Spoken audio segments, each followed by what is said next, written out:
Hey, what's up guys? Welcome back. We're getting back to work today on this Stratocaster that we're doing a cool custom pearl green paint job on. In our last video on this one, we did some filling with super glue. So today what we're gonna do is sand all that back to make sure everything's nice and smooth, looking good, and then we'll get started with our sealer. We're gonna be using Mohawk's vinyl sealer on this one because it's getting a nitrocellulose lacquer finish.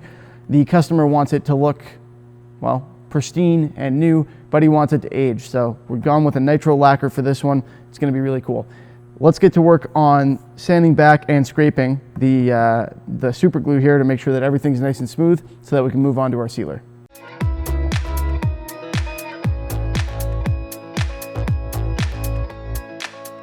So we've got a few different types of areas that we're dealing with here. There are places where I've filled on edges, places that I've filled on flat sections, and kind of right in some of these corners that are going to be a little tougher to access, but it's going to be fairly straightforward. For the flat areas, I'm going to use a razor blade and scrape, and that's going to help me make sure that I'm ending up with a nice flat finish after, because of course the razor blade is flat. You can grind off the very corners if you're worried about scratching. A lot of people do that. I generally do not, but it is certainly an option. I just put a little bit of bend into the blade when I'm scraping, and it tends to avoid that issue. So we want to make sure that this is nice and level and smooth. And you'll notice I'm scraping, I'm not cutting, so there's no slicing here. That would risk, gouging and all of that fun stuff. I'm staying away from that, and I'm exclusively dragging it along to scrape, and that's basically good now.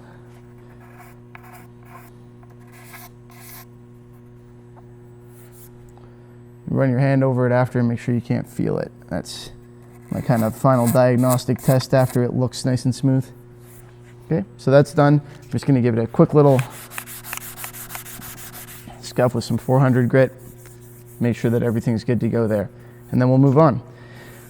Did I fill anything else over here? So I'm going section by section because we did a few fills on this guitar, and it's easy to see where I've filled because it's super glue, so it's nice and shiny. I'm going to do the flat spots first and then work my way into the corners. So I've got a couple on the back here. I'm going to do the same thing. Just kind of gently scrape away, take the top off of the super glue, and yeah, get it down to the same level as the wood. You want to go gentle, especially if there's a fair build up there. You don't want to accidentally somehow try and you don't want to risk ripping out any of the glue. It's generally not an issue, but got to be careful.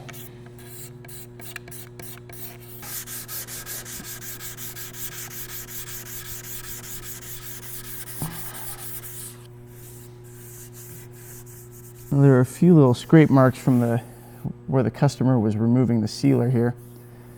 I haven't filled those because they're small. Those are going to come out when we do our sealer. So I'm going to do a couple coats of vinyl sealer and then make sure that everything looks nice and smooth before I move on to the actual color coats. You need to get everything smooth at the sealer stage. That's kind of the last crack at it. Otherwise you'll see it in the paint. But let's see here, can I show you this? Yeah, you can see as I sanded there are these white marks appearing. That's the sanding dust from the sealer going into those little scrape marks. So I can't really feel them. They'll show up if we're not careful. So we've got to be careful. Now, as for these other ones on the edges, you can take the razor blade to them to take off the high spots. But of course I need to be able to follow the curve. So once I get rid of that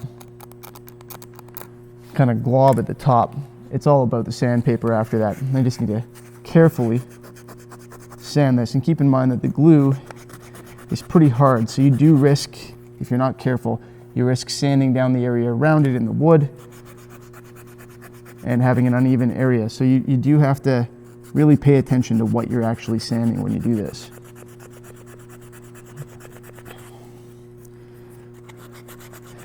Another option is to just get the same size round over bit on your router, but that's a bit risky. Okay, so I'm gonna finish off my sanding here. We'll clean this guy off and get it loaded into the spray stand, and we'll fire some sealer at it. Now don't forget, it's also important to tape off the cavities and neck pocket on your guitar before you paint. The neck pocket is particularly important because you want the neck to fit in there, of course, and as the paint builds up, it can cause a problem with that. So tape that off beforehand. I'm using a razor blade to cut around it, get a nice clean job so I don't have to worry about any areas being taped off by accident. You want to make sure that all of that is well taped and nice and clean before you move on. It'll save you a lot of trouble later.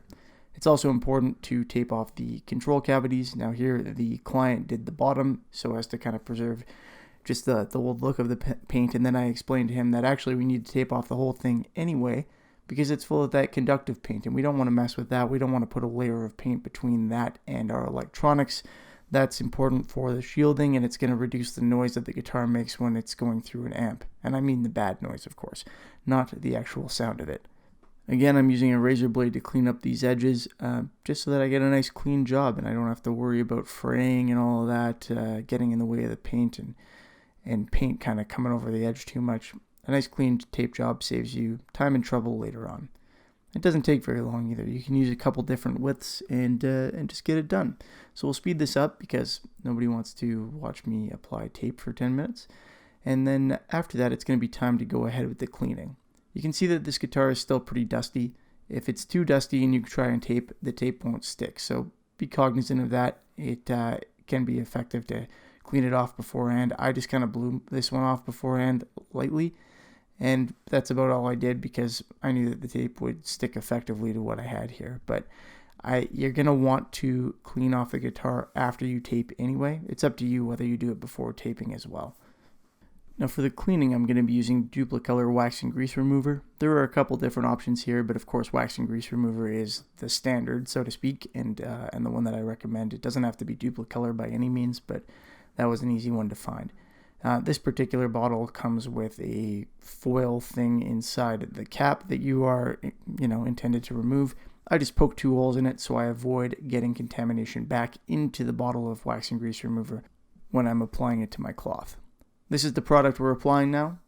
Mohawk's Easy Vinyl Sealer, one of my very favorite sealing products.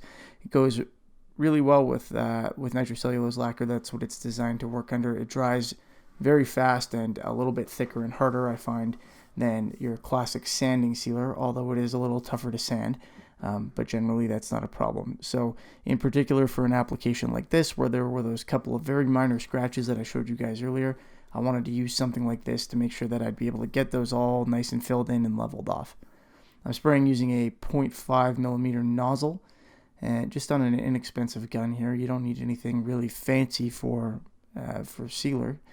And yeah, it's pretty quick, goes on smooth. This is the real-time footage of me doing this.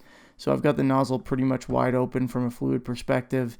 The fan's actually pretty wide as well, and I'm spraying at about 28 or 26 psi, I think, at the base of the gun.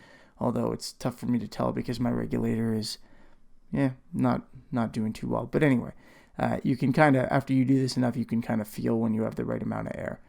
I go in for 2 coats. I wait 10 to 15 minutes apart for them, and then after about 45 minutes, this stuff is pretty much good and dry and close to ready to sand. But I like to give it a couple days, sometimes even 3 days, just so I can make sure that there's no shrinking before I sand it. That way I don't have to worry about it getting messed up before I put my lacquer on, or worse yet, after I put my lacquer on. So give your sealer enough time to dry. It helps reduce the risk of any problems occurring.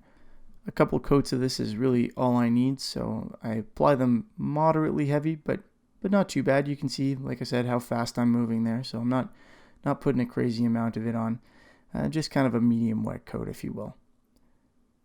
This spray stand is really saving me a lot of time here. I've been talking about or thinking about designing a new one that's even better, but haven't gotten around to it yet.